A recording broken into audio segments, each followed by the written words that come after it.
My son's name is Adrian. I'm a single mother, and I spend the majority of my day playing with him and interacting with him. Adrian is very outgoing. He's always laughing, always playing, always wants to have your attention. I think my son is able to see spirits because he's not so close-minded. He's too young to understand. He's not skeptical. I see dead people. Who hasn't heard that line and been reminded of the movie about a little boy plagued by ghosts? It's a common theme. There are many stories about children who see spirits nobody else can. So is art imitating life? And are kids really more open to the paranormal? Hello, I'm Lawrence Chow. Today on Ghostly Encounters, we meet Kelsey and Ross, two New Brunswickers who believe kids can and often do see things adults can't. Kelsey Thompson is a young woman committed to being the best mother she can be. But then her little boy sees something they don't cover in the parenting textbooks, something that chills Kelsey to the bone.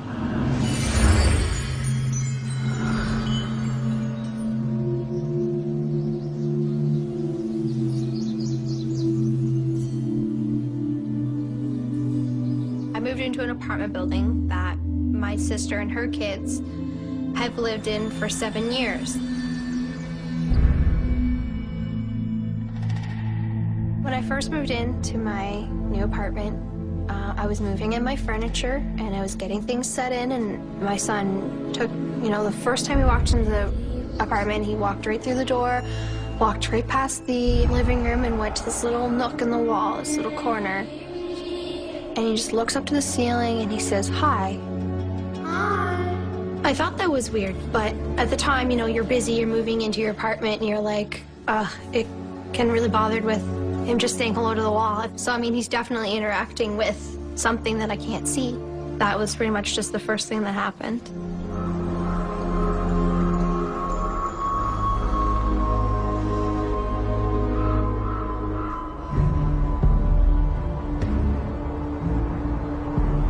Probably the next things, as I was, rearranging my house and putting things back to normal, I'll hear tiny footsteps walking across the floor in my kitchen, like 2 feet in front of me. And normally when I hear the footsteps, my son starts talking. He'll start talking to something. And sometimes I'll be sitting there and I'll have my arm around him, we're watching TV, and he'll be like, "Hi." And he'll just say hi. And I heard footsteps a couple inches in front of me, and he'll say hi. Clearly, I'm not seeing it.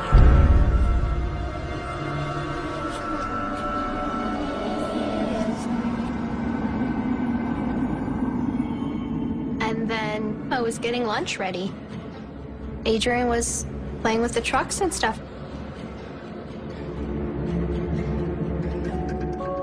I noticed he'd stopped playing with his trucks. He got up, he walked over to the wall and said, "Okay," which I watched. And then he went back in his room and grabbed another truck and brought it out to the corner. And pushed the toy towards the corner as if some child asked for this toy.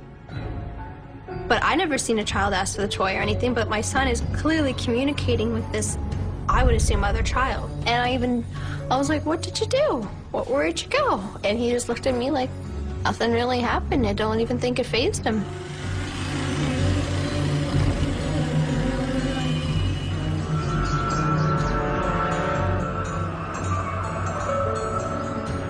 Well, sometimes it could be in the middle of the day, and I would have to change my son.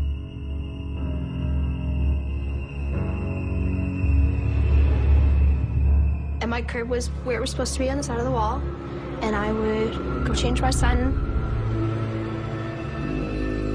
And I'd go to bring back the wipes, put them away, and I'd come back and the crib would be in the middle of my room.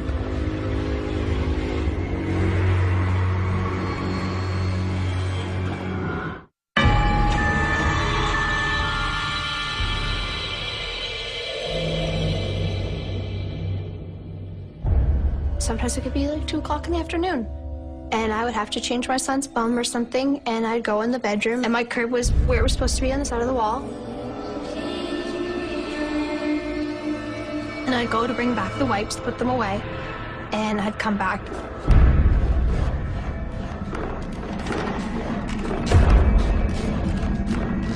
I actually didn't even hear it move. Like, I couldn't even hear it slide across the floor. Like, I don't know how it got there.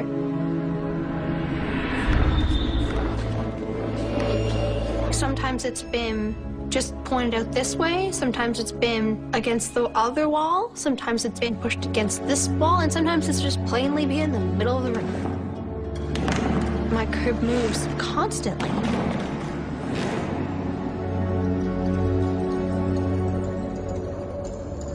I was laying in bed with my boyfriend, and we were sound asleep. It was like 3 or 4 o'clock in the morning, and I had woke up to the sound of him laughing. Hysterically laughing. Like, laughing, belly laughing, as if the funniest thing ever happened. We were listening carefully, and we're like, I think we hear another child laughing in there. I opened the door, and I seen Adrian facing away from me, and this boy facing towards me. They didn't look normal. I mean, he looked dead. I screamed my bloody head off for a second. I reacted like as if there was something horrific, and he looked at me calmly. It didn't seem like I scared him. He just was very plain, like he didn't understand why I was scared. He just looked at me like he was just supposed to be there, like why, like as if I would have walked in and just seen my son. Just he was gone. I grabbed my son and I held him and I tried to make sure that he was okay, because I mean, there was a ghost like 2 inches away from his face. I picked him up and he was looking at me like, why are you upset? Everything's fine. Like, I was really scared, because at first I was like, okay, well, this is definite proof. Okay, he is talking to something. And I only held him for like 5 minutes, and then I was like, okay, well, you're obviously fine. So I put him back, just closed the door, and wanted to see if he'd go back to sleep. And probably 4 or 5 minutes later, he was laughing and playing again with this thing, spirit, as if nothing happened. But I seen this boy looking at me. So I know there's something in his room that plays with him at night, and this happens frequently. Like, I don't think I've ever gone 3 nights in a row without him playing with this boy in the night. I think in the end I've accepted it, because I don't think I can make it go away. Adrian appears to have a friendly, ghostly playmate, but Adrian is very young. One has to wonder if he'll still see Jack as he grows older. Our expert Patty Allen tells us children under 5, like Adrian, are the largest age group to report seeing ghosts. But the older they get, the less likely they are to admit to having had a ghostly encounter. That could be because parents and schoolmates don't usually react well to children's ghost stories. It's been a few years, but Ross White remembers when he was in Adrian's shoes. Only for Ross, it was a far more terrifying experience. Yeah, there's lots of ghosts and ghost stories in the St. John area. There are several ghost stories on the west side. I know down on Lancaster Avenue, just down over the hill from here, there's a house that is notorious for being haunted. Then there's the old lady that they say walks the streets on foggy nights. People will say that they see a lady walking towards them in the fog, and then she disappears. And then there's a place where we lived on Bonavista Avenue, which I don't know if it's so haunted, but growing up there, what I found was whenever I woke up, and I didn't wake up every night, but whenever I woke up, I would see what I called shadow people walking in and out of my room. And not just one, but several, like a dozen.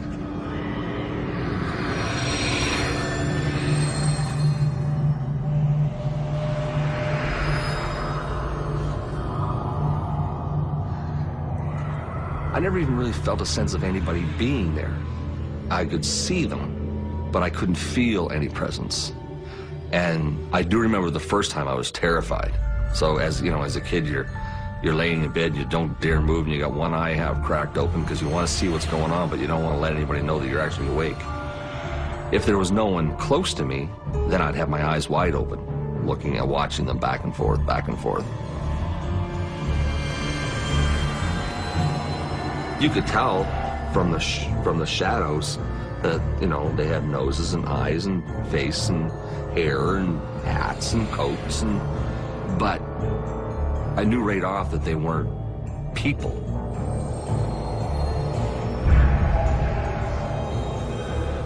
They just moved silently.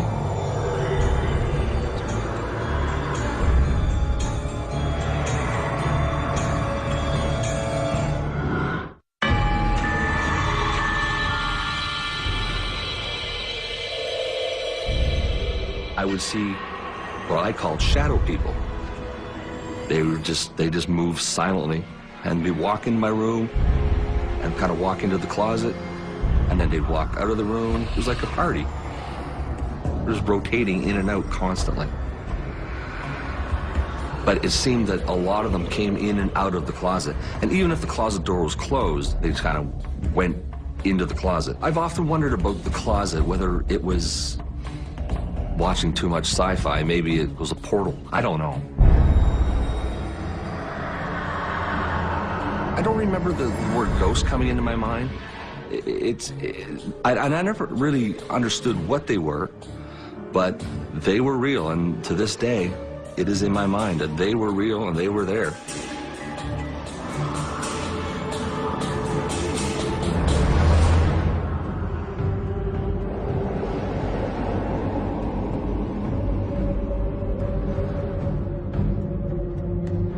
One particular time I do remember waking up with facing the wall and wondering if they were there, and then pretending I was sleeping and kind of roll over, kind of a natural roll over in my sleep, just so I could get turned around to see if they were there.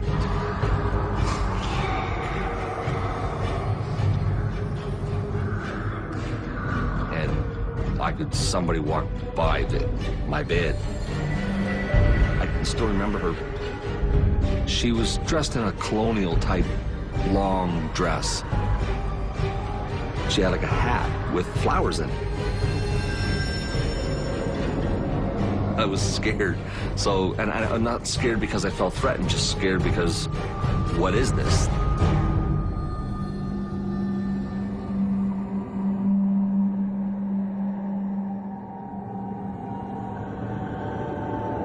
She would stop beside my bed and look down and look a little bit back and forth.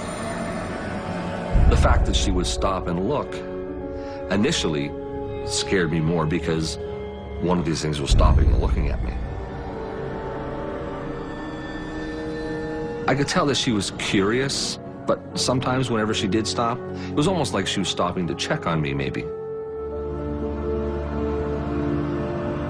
I think possibly maybe it's the womanly, you know, parental sort of thing, looking after the children to make sure they were okay. I really don't know why.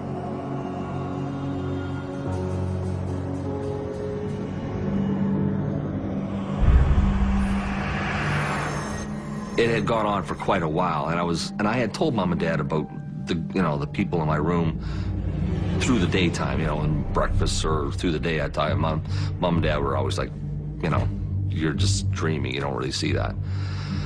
This one particular night, I was afraid, but I wanted to go tell them that, these people are in my room. So I took an opportunity when there really wasn't too many of them around. There was a straight path to my parents' room, and there wasn't anybody maybe in my room at that point in time, maybe only one or two out in the living room. So it was an opportunity to make a bolt across the living room to my parents' room so I could tell them. So at the right time, I kind of jumped out of bed and ran across the living room.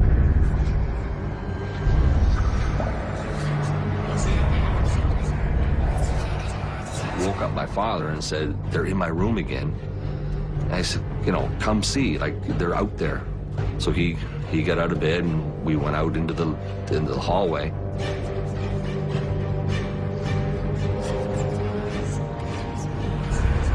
And I can remember standing beside Dad and hanging on to his legs, like, they're right there. And they'd walk by us, and as they walked by us, they'd look at me and look at him, and carry on down the hallway into the kitchen, and other ones would walk by and look at me and look at him and carry on.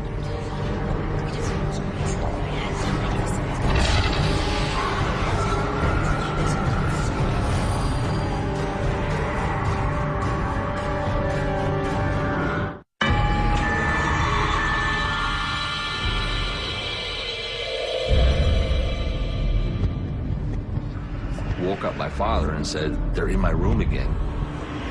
And I said, "You know, come see, like, they're out there." And I'd say, "They're right there." He's like, "I don't see them." My father's a very logical person. He said, "I don't see them." I said, "They're right there." So finally he said, "Well, here, come sleep with us tonight. Like, there's nobody here, so, you know." I just couldn't understand why he couldn't see them. I think that children their minds are wide open. And so if there are things like that, or there are phenomenon, children's minds are sponges, and they're wide open, and they're not influenced by, no, there's no such thing. So I think that's why a lot of times you'll have children seeing things like this, and not adults. As time went on, I realized that they weren't going to do anything. There was no noise, there was no knocks, there was no shuffling. They just moved silently, and they were there. That went on the whole time we lived there. Once we moved, a year or so later, I've never seen them since. I never saw them before, and I've never seen them since. But to this day, it is in my brain. I can see them as if it was yesterday. In 1989, I was a service manager for a refrigeration company, and I didn't do the domestic calls at that time, but I saw this service call come in for Bonavista Avenue. I thought, hey, that would be neat. I haven't been to that place in a long time. So while I'm fixing the fridge, I'm talking to the tenant, and I said, you know, I used to live here when I was 4 years old. He said, oh, yeah? I said, yeah. I said, it really hasn't changed much. He said, oh, yeah. He said, well, we've only been here for about 6 months, but we're moving. I said, oh, why? He said, my wife's all freaked out. My daughter keeps coming into our room every night saying there's people in her room. And I looked at him and I said, shadow people? And he looked at me and he said, yeah.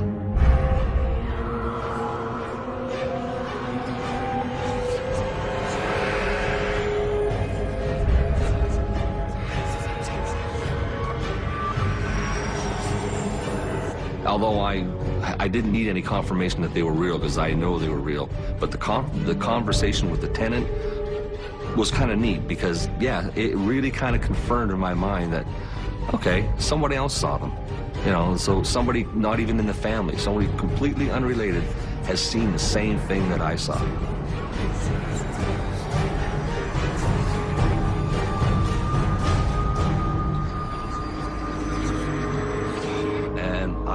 That really struck me, like, you know what? I really was seeing them. It's interesting that shadow people behaved identically for Ross and the girl who moved into his house. Our experts say that when apparitions repeat the same motions time after time, it's known as residual ghostly action. Ross was probably lucky to have his childhood story corroborated. As a boy, his parents didn't believe him. They couldn't see what he saw. So while he never doubted his experience, he was never absolutely certain either. Hearing about the little girl's encounter gave Ross the affirmation he needed. Our experts tell us it's crucial that if a child says he's seen a ghost, his parents do not dismiss the experience. Something occurred that made the child react, made his heart pound, kept him awake at night. Whatever the source of the fear, a frightened little boy or girl needs comfort, not dismissal. I think that as we get older and get, you know, people put things in our heads, like ghosts are not supposed to be there or they're not real. I mean, we probably change our outlook on things to not be made fun of if we say we believe.